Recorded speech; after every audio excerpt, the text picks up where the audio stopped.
Today, we are going to pull back the curtain on something that can feel incredibly overwhelming and, frankly, terrifying: panic attacks. The goal here is pretty simple. We're going to take all that fear and confusion and turn it into clear, solid understanding. You'll learn what they are, and more importantly, what you can do about them. So, let's just dive right in. So what does it feel like? I mean, for a lot of people, it's this sudden, crushing wave of fear that just hits you out of nowhere. Your heart is pounding out of your chest, you can't catch your breath, you might feel like you're totally losing control, or maybe even that you're dying. It's an intense, raw experience, and if you've ever been through it, you know just how scary and isolating it can feel. All right, so here's our game plan for today. First, we'll nail down what a panic attack actually is. Then, we'll talk about the difference between having an attack and having panic disorder. It's a really important distinction. After that, we'll walk through diagnosis, treatment options, what you can do for self-care, and finally, how to get ready for that doctor's appointment. It's a clear path forward. Okay, first things first, let's get right to the heart of it. What exactly is a panic attack? You know, the key phrase here is no real danger.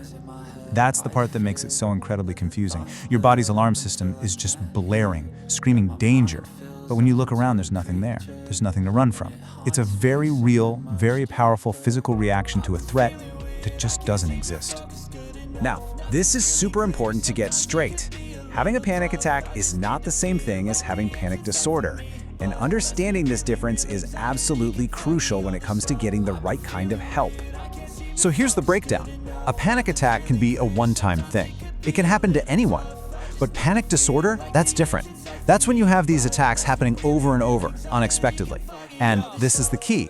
You spend at least a month just constantly worrying, when is the next one going to hit? That fear often leads people to change their whole lives, avoiding places or situations where they think an attack might happen. And this really drives the point home. It highlights why it's so important to get things checked out. Even if you don't have the full-blown disorder, getting a handle on the attacks can stop them from turning into a much bigger, more disruptive problem down the line. So how do you figure out what's really going on? Well, the path to a diagnosis isn't just guesswork. It's a really methodical process to get a clear picture of what's happening in both your body and your mind. Typically, a doctor will start with a complete physical exam. They'll probably run some blood tests to check things like your thyroid, maybe an ECG to look at your heart, because believe it or not, the symptoms can look a lot like other medical issues. After they've ruled that stuff out, there's a psychological evaluation where you'll talk about your symptoms, your fears, and what's been going on in your life. That's how they get the whole picture. Okay, let's get to the really hopeful part, the solutions. Because there are some seriously effective treatments out there that are backed by science. This is your toolkit for recovery. For the most part, treatment comes down to two main paths: psychotherapy, which you might know as talk therapy, and medications. A lot of the time, the best results come from a mix of both, tailored just for you. Psychotherapy is usually the first choice, especially a type called cognitive behavioral therapy, or CBT. Now, what makes CBT so powerful is that it basically helps you retrain your brain's response to those physical sensations of panic. It's like recalibrating a smoke detector that goes off every time you make toast. CBT teaches you through practice that even though the symptoms feel terrifying, they aren't actually dangerous. And on the medication side of things, the go-to choice is usually a type of antidepressant called an SSRI or an SNRI. They're considered safe for long-term use. Now, for more immediate short-term relief, a doctor might prescribe a sedative like a benzodiazepine, but they're used with a lot of caution because they can be habit-forming. Okay, so beyond professional help, there are some really powerful things you can do every single day to manage symptoms and just feel better. Think of this as your personal self-care toolkit. This is all about being an active partner in your own health. Number one, of course, is sticking to your treatment plan. But simple things like joining a support group, maybe cutting back on caffeine, practicing deep breathing, and making sure you get good exercise and sleep, all of these build a much stronger foundation for your mental well-being.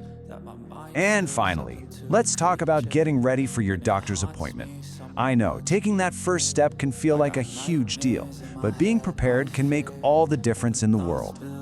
The trick is to walk in there ready to go. Having a list of your symptoms helps your doctor see patterns they might not catch otherwise. Sharing things like major life stressors gives them crucial context. And of course, bringing a full list of your medications and supplements is key to staying safe.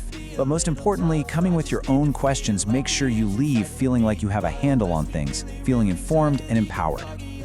And that pretty much brings us to the end. We've journeyed from that initial feeling of fear to a clear map for understanding and taking action. So I'll just leave you with this final thought, a direct call to action for you or maybe for someone you care about. Taking that first step all starts with just a single question. What's yours going to be?